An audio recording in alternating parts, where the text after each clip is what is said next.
오늘부터 우리가 살펴볼 이 야고보서를 근거로 하여서 오늘 제목은 신앙은 말보다 삶입니다. 이러한 제목으로 우리 말씀을 살펴볼까 합니다.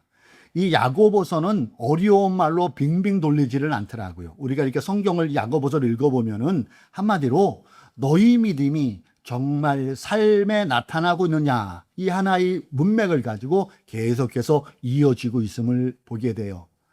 오늘의 이 저자는 야고보서라고 이렇게 소개가 되어 있는데요. 이 야고보는 예수님의 친동생이라는 설도 있고요. 사촌동생이라는 설도 있습니다. 확실하게 드러나는 건 없는데 확실한 거는 친척의 한 사람, 예수님의 동생인 것은 확실하다고 합니다. 그가 처음부터 예수를 믿은 건 아니었어요. 처음에는 반대 입장에도 있었겠죠. 그러다가 예수님이 부활 후에 그런 예수님의 그 신성을 믿게 되고 예수를 믿게 됩니다. 나중에는 베드로와 함께 예루살렘 교회의 중심 지도자까지 그의 반열이 올라가게 돼요. 그런 야고보가 당시에 흩어져 살던 성도들에게 편지를 쓴 게 오늘부터 우리가 살펴보는 야고보서다, 이렇게 생각하시면 되겠습니다. 이 편지를 쓴 당시 야고보의 눈에는 당시의 신자들이 믿는다고 말을 하고 있는데 그 믿음이 삶으로 이어지지 않고 있다는 것이 그의 눈에 들어왔어요. 그들이 입으로는 하나님을 말하고 은혜를 말하고 사랑을 분명히 말하고 있는데 어찌된 일인지 그들의 삶을 들여다보면 하나님과 연관된, 주님의 사랑과 연관된, 주님의 그 행적과 연관된 그런 삶이 전혀 안 나타나는, 믿음의 열매가 안 보이는 그것을 통하여 마음이 아파집니다. 이래선 안 되겠다. 그래서 쓴 것이 오늘부터 우리가 살펴볼 야고보서라는 것이지요. 야고보서는 야고보가 살았던 시대의 이야기에만 멈추질 것이 아니라 바로 오늘 우리들의 이야기일 수도 또한 있다는 것입니다. 여러분 어떠세요? 강릉시에도만 봐도 수백 개의 교회가 있어요. 지금 이 시간에도 인터넷 유튜브만 열면은 설교의 홍수입니다. 우리도 실시간으로 라이브로 하지만은 수천 개의 설교가 유튜브에 이 시간 넘쳐나고 있어요. 그것뿐입니까? 아주 은혜로운 찬양도 그냥 실시간으로 들을 수 있어요. 그만큼 활성화되어 있어요. 어찌 보면 야고보 시대보다도 더 많은 교회, 더 많은 복음이 전해지고 있는 것은 부인할 수 없는 일이잖아요. 그런데 문제는 뭡니까? 세상이 교회를, 그렇게 많은 교회가 있음에도 또 야고보 당시보다도 세상은 교회를 신뢰하지 않고 있어요. 교회 신뢰도에 대한 하락세가 상승 곡선으로 다시 올라갈 기미가 현재로서는 전혀 안 보이고 있습니다. 왜 그럴까요? 여러 가지가 이유가 있지만 적어도 오늘 본문 그리고 야고보서를 쭉 살펴보면서 드는 그 답은 우리가 말하는 것과 살아내는 것이 너무 다르기 때문이라는 거예요. 그래서 사람들이 신뢰를 받지 못하고 교회의 이미지가 자꾸 하락세로 떨어지고 드라마성의 단골 빌런으로 등장하는 이런 일이 벌어지고 있다는 것 아니겠어요? 제가 아는 어떤 분은 인사가 이거예요. 박 목사, 건강관리 잘해야 돼. 운동 꾸준히 해. 시간 없더라도 운동이 투자되는 거야. 몸 관리 잘해야 돼. 늘 그렇게 얘기해요. 그런데 그분은 만날 때마다 더 비대해지는 모습을 보여야 돼요. 가만 보니까 그분은 저녁에 야식을 먹어요. 과식을 합니다. 운동 안 해요. 보면 딴 사람들에게 덕담으로 인사말로 운동해야 돼 하면서 정작 본인은 운동을 안 하고 있는 거예요. 한두 번 이 얘기를 들은 사람들은 그러려니 하지만 계속 얘기를 들으니까 이런 얘기를 하더라고요. 본인이나 관리 잘해. 본인이나 운동 잘해. 이 얘기를 하는 저도 찔리기는 마찬가지죠. 여러분, 신앙생활이 이와 똑같은 것 아닐까요? 그래서 우리가 야고보서를 살펴보면서 한 문장으로 붙들 수 있는 그것이 무엇이냐면은 신앙은 말이 아니라 삶이다. 신앙은 말보다는 삶이다.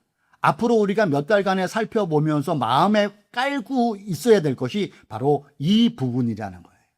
신앙은 말보다는 삶이다. 그렇습니다.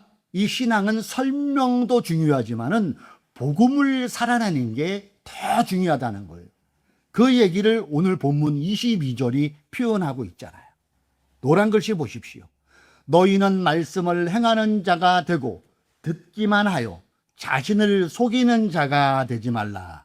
이 말씀이 무슨 뜻일까요? 야고보는 말씀을 아예 듣지 말라고 얘기하는 게 아니죠. 당연히 들어야 돼요. 참고로 여기서 듣는다는 것은 오늘날 읽는다까지 확대 해석할 수가 있어요. 그도 그럴 것이 당시에는 문맹률, 글을 모르는 사람들이 엄청 많았어요.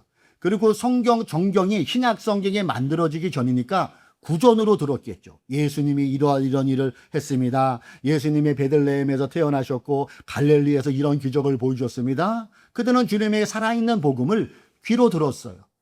지금은 어떻습니까? 다 볼 수가 있죠. 읽을 수가 있죠. 그러니까 이 말씀을 듣는 것, 읽는 것 다 포함돼요. 그래서 성도들은 말씀을 읽고 들어야 돼요. 설교도 들어야 돼요.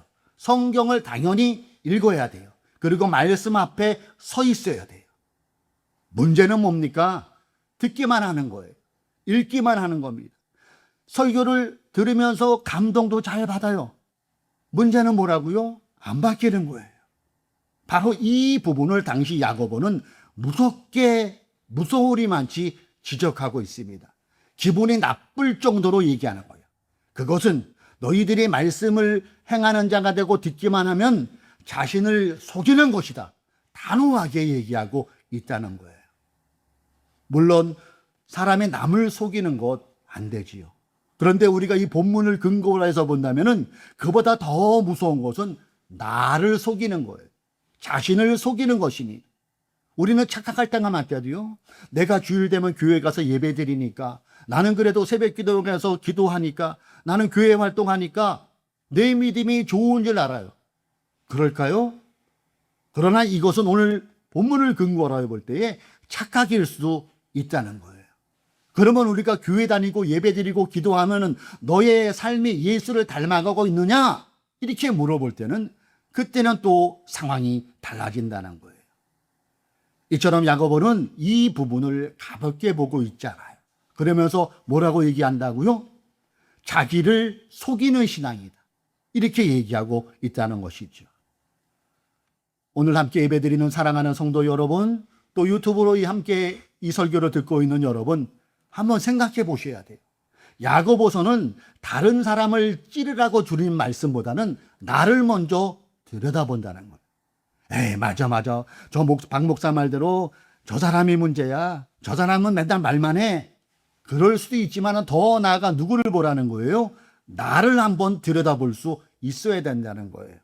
나를 내가 스스로 속이고 있지 않나를 들여다보라는 거예요.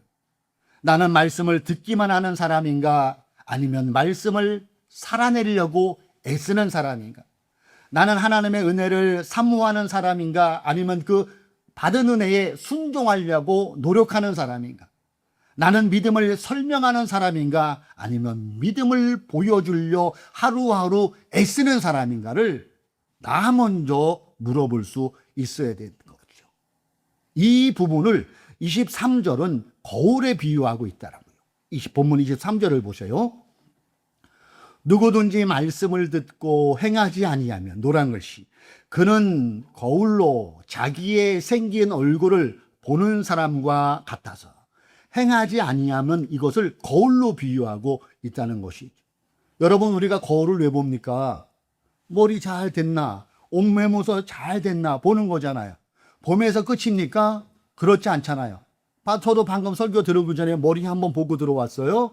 단추 다시 체크고 들어왔습니다. 이게 거울의 기능이잖아요. 근데 거울만 보고 있는 그대로 안아버린다면은 거울이 있으나 마나한 거잖아요. 말씀이 그렇다는 거예요. 말씀을 우리가 들을 때, 박 목사 설교 좋네, 은혜되네, 오늘 설교 참 좋았어, 이것도 좋지만은 여기서 그치면은 곤란하다는 거지. 우리가 말씀을 제대로 들으면 적용이 있어야 되는 거예요. 이 적용이 없으면은 그날의 설교는 소비가 되는 거예요. 그냥 날아가 버리는 거예요. 그냥 우리가 돈을 쓰듯이, 카드 긁듯이 그냥 날아가는 기능이에요. 우리가 말씀을 드렸으면 반드시 나에게 물어볼 수 있어야 돼요. 적용할 수 있어야 돼요. 그리고 그 속에서 내가 부족한 것이 있으면은 회개로 이어지고 돌이키는 삶이 될 때 점점 우리의 인격이, 우리의 신앙이 그리스도를 닮아갈 수 있다는 것입니다. 그런데 우리는 말씀으로 찔림이 있어도 모른 척할 때가 있어요. 감동은 있지만 순종을 안 하는 부분이 많이 있고 그 삶이 변하지 않아요. 안타까운 상황이죠. 오늘 야고보서가 바로 그 지점을 콕 찍는 거예요. 그래서 우리가 몇 달 동안에 걸쳐서 2달 정도 걸릴 것 같은데 이 야고보서를 이렇게 살피다 보면은 찔리는 부분이 많고요. 불편한 부분이 있어요. 왜 그럴까요? 야고보는 아주 직관적이더라고요. 돌려서 말을 하지 않아요. 그러니까 여러분 오늘 설교에 이어서 이렇게 불편한 것이 오히려 은혜가 될 수 있다는 것을 또 마음에 새겼으면 좋겠어요. 당시 야고보가 편지를 보낸 그 대상들은 어떤 사람들이었냐 하면은 삶이 넉넉한 사람들이 아니었어요. 예수를 믿는으로 인한 박해도 있었고요. 차별도 있었어요. 가난이 일상이었어요. 그리고 여러 가지 환경 때문에 마음이 흔들리고 삶이 힘든 삶이 있었어요. 그때 야고보는 이러한 상황에 처해 있는 신자들에게 위로보다는 말씀 가운데 더욱더 살아야 된다는 것을 강조하고 있었어요. 어찌 보면 그들도 그 당시에 이 야고보의 이 서신을 들을 때에 불편했을 것 같아요. 그러나 그 불편함이 오히려 더 신앙이 돈독해질 수 있는 이유이기 때문에 야고보는 망설임 없이 직관적으로 이러한 글들을, 편지를 써낸 거예요. 그래서 초대교회 신자들이요, 당신들은 형편이 좋을 때만 웃지 말고 내 마음 편할 때만 친절한 데서 멈추지 말고, 그런 것은 세상 사람도 다 합니다. 적어도 우리가 예수를 믿으면은 우리는 마음이 힘들 때도, 피곤할 때도, 손해볼 때도 말씀대로 살려고 애쓰는 그것이 신앙인입니다. 이렇게 얘기를 했다는 것이지요. 여기서 우리가 오해하지 말아야 될 부분이 한 가지 있는데요. 말씀을 행하는 사람이 완벽한 사람의 뜻은 아닙니다. 우리 인간이 어떻게 완벽할 수가 있겠어요? 실수할 수 있습니다. 넘어질 수 있습니다. 그러나 중요한 것이 뭐라고요? 털고 일어나는 거예요. 회개하고 돌이킬 수 있어야 된다는 거예요. 여기에 우리의 또한 희망이 있다는 것이죠. 그래서 늘 말씀 앞에 나를 비추보는 그것이 우리는 습관처럼 돼야 돼요. 그리고 말씀 앞에 자주 서는 사람은 자신의 교만과 욕심도 발견하게 돼요. 그래서 그것이 발견되면 어떻게 해요? 회개하는 거예요. 우리가 아침에 나가기 전에 세수하고 저녁에 들어와서 손 닦고 샤워하는 것처럼 늘 나를 이 말씀에 비춰서 아유, 내가 오늘은 너무 욕심을 부렸네. 하나님이 기쁘시지 않네. 그러면서 우리에게 줘주는 게 있죠. 예수의 피. 주님의 보혈로 정결케 하는 그 피가 있잖아요. 예수님, 오늘 내가 이런 실수를 했습니다. 예수의 피로 정결케 씻겨 주옵소서. 그러면서 조금씩 예수를 닮아가는 모습이 되어야 된다는 것이죠. 이어서 25절에 보면은 복에 대해서 얘기를 해주고 있어요. 노란 글씨 보세요. 그 행하는 일에 복을 받으리라. 즉 야고보는 말씀을 듣고 실천하는 사람이 복받은 사람이라는 거예요. 여러분, 흔히 우리는 복하면은 돈 많이 벌고 건강하고 내 자녀 잘 되는 거, 물론 그것도 복이지요. 그런데 그것은 성경 관점으로 볼 때는 1차적인 복이에요. 더 중요한 복은 우리가 예수를 알았다는 것, 그리고 예수를 나의 구세주가 되었다는 것, 내가 구원받았다는 것, 이것이 성경에서 말하는 최고의 복을 라고 얘기하고 있어요. 그리고 동일하게 야고보도 이 부분을 짚고 있는 거예요. 당신들이 예수를 믿음으로 예수님의 뜻 안에 있습니까? 예수님께 순종하는 삶을 살아갑니까? 당신의 고집이 말씀 앞에 꺾어지고 있습니까? 그렇다면 당신은 복받은 사람입니다. 이렇게 선언하고 있다는 것이죠. 그러니까 복은 단순히 편함, 돈 많음, 건강을 뛰어넘어 내가 하나님 안에 있는 것, 내가 예수를 믿는 것, 이것이 복임을 우리가 마음에 새길 수 있어야 된다는 것이지요. 오늘 이 부분에서 우리에게 스스로 다시 한번 물어보길 원해요. 여러분, 나는 말씀을 듣기만 하는 사람입니까? 아니면 살아내는 사람입니까? 나는 믿음을 자꾸 말만 하는 사람입니까? 아니면 내 삶으로 보여주는 사람입니까? 나는 은혜만 자주 얘기하는 사람입니까? 아니면 그 은혜를 통하여 내 삶이 더욱더 주님을 닮아가고 있습니까? 이것을 물어볼 수 있어야 된다는 거예요. 그래요. 신앙은 알면서 그치면 안 돼요. 실천할 수 있어야 된다는 것이죠. 어느 교회에 한 교회에서 어렸을 때부터 함께 친구로 자란 전 집사님과 이 집사님이 있었어요. 이분들은 교회의 양쪽 기둥 역할을 하는 아주 신실한 분이에요. 그런데 이 전 집사님은 성격이 외향적이에요. 말이 먼저 나가요. 하나님 말도, 하나님에 대한 것도 먼저 얘기하고 교회 일에 대한 것도 먼저 얘기해요. 근데 문제는 정작 어려운 일이 생기면은 거기까지라는 거예요. 교인들의 아픈 사람이 있으면은 말로만 모든 걸 다 해요. 힘든 사람이 있어도 자기 주머니 지갑을 열 생각을 안 하고 말로 다 해결해요. 반대로 이 집사님이라는 분은 말이 어눌해요. 평소에 말도 없어요. 오른쪽에 있는 사람이 이 집사님이. 그런데 아픈 사람이 있으면은 아무도 모르게 먼저 신방 다녀와요. 경제적으로 어려운 교우들이 있으면 자기도 어렵지만은 나누려고 애쓰는 흔적이 보여요. 낙심한 사랑이 있으면은 같이 울어주고 같이 기도해 주는 사람이에요. 여러분에게 묻습니다. 전 집사가 사람들을 더 신뢰할까요? 이 집사를 사람들이 더 신뢰할까요? 물어보나 말하잖아요. 말 잘하는 전 집사보다 말은 없지만 삶으로 보여주는 이 집사를 더 신뢰하고 그 이 집사의 모습을 통하여 저들은 예수님을 보고 있다는 것이죠. 그렇습니다. 하나님은 우리의 말만 들으시는 분이 아닙니다. 하나님은 우리의 삶을 보십니다. 예배당 안에서 어떻게 앉아 있는 거 있었지, 예배당 안의 태도도 보지만은 집에 돌아가서 어떻게 살아가고 있나, 직장에서 어떻게 살아가고 있나, 여기에 더욱더 하나님은 관심이 있는 일도 모릅니다. 우리가 얼마나 좋은 말을 했는가만 보시는 것이 아니라 그 삶에서 복음을 살아내고 있는가를 우리 하나님은 더욱더 보고 계시다는 사실입니다.